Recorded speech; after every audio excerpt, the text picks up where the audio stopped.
George Lucas, as it's been heard before, likes to consider sound 50% of your experience in the movie theater. It's now 75%. Yeah. Auro 3D is in fact a completely new listening experience. It feels like you are there, on the set.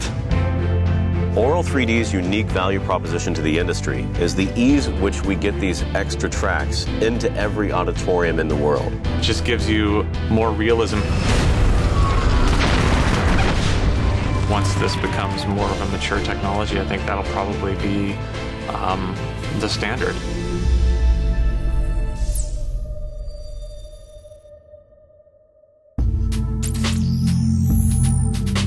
The difference between surround sound and Auro 3D is that surround sound is a two-dimensional format. All the speakers are located in a horizontal plane where we are sitting in the middle. So it cannot reproduce sounds coming from above us or around us. Auro 3D recreates original spatial sound based on 3 axes, and that's a real 3-dimensional system. Now that most of the world is moving to digital projection with digital 3D and the other advantages that digital projection equipment holds, what can theaters do to differentiate themselves from one another? And Auro 3D plays a powerful role in that. Auro 3D is all about adding a new dimension to the sonic experience in a movie theater. We take an existing 5.1 layout in a movie theater auditorium and we add height to that system. So you have your traditional left, center, and right screen channels, but we add an additional left, center, right height channel at the top of the screen. We do the same thing for the surrounds. Traditionally, you'll have a left surround array and a right surround array. We also add height to those speaker positions. So we'll add a left surround height and a right surround height. It's all about getting the ability in the system to reproduce the natural ambient acoustics that you find in nature. We also add to that another layer to the dimension, which is a specific overhead channel. Sometimes we call it the voice of God.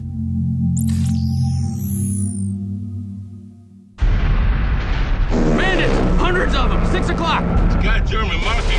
Let's get them! So we're working on Red Tails, which is George Lucas's film that he's had in development for, over 20 years at least. This is the story of the Tuskegee Airmen, which are African-American World War II pilots. Half the movie is aerial combat.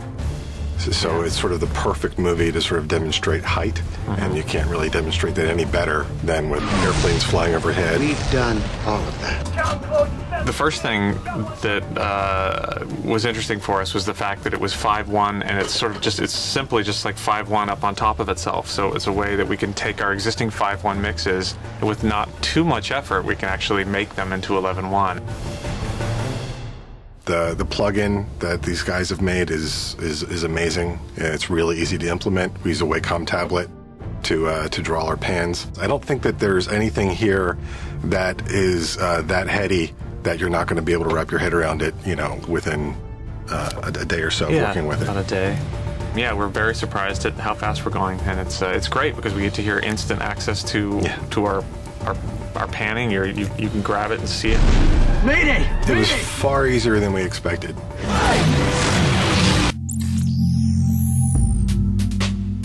The core of the Auro 3D format is related to a revolutionary new invention, a kind of technology which allows mixing and unmixing in the uncompressed audio. So that means the theaters who do not have the Auro 3D decoder, they hear over their normal 5.1 system in the same bandwidth, in the same size, they hear the standard 5.1 without any kind of concession in the audio quality.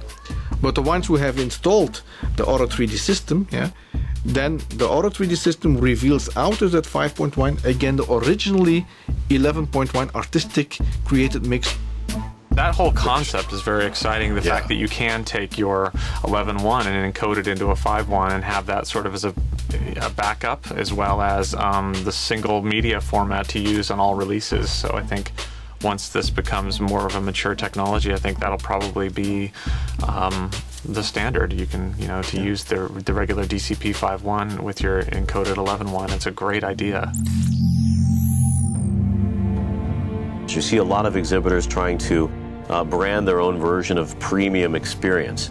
And that, of course, allows them to get ticket revenues to be slightly higher, and that increases to the bottom line. Now, there are a lot of different solutions out there that you could do with sound, But we're trying to pick a method that is cost-effective not only for distribution and how we get the audio to the screens, but also the investment that a theater has to make. So they need to invest more in speakers and amplifiers and in the Aural 3D equipment itself, but we need to be realistic and keep it at a level that is economically viable for exhibition.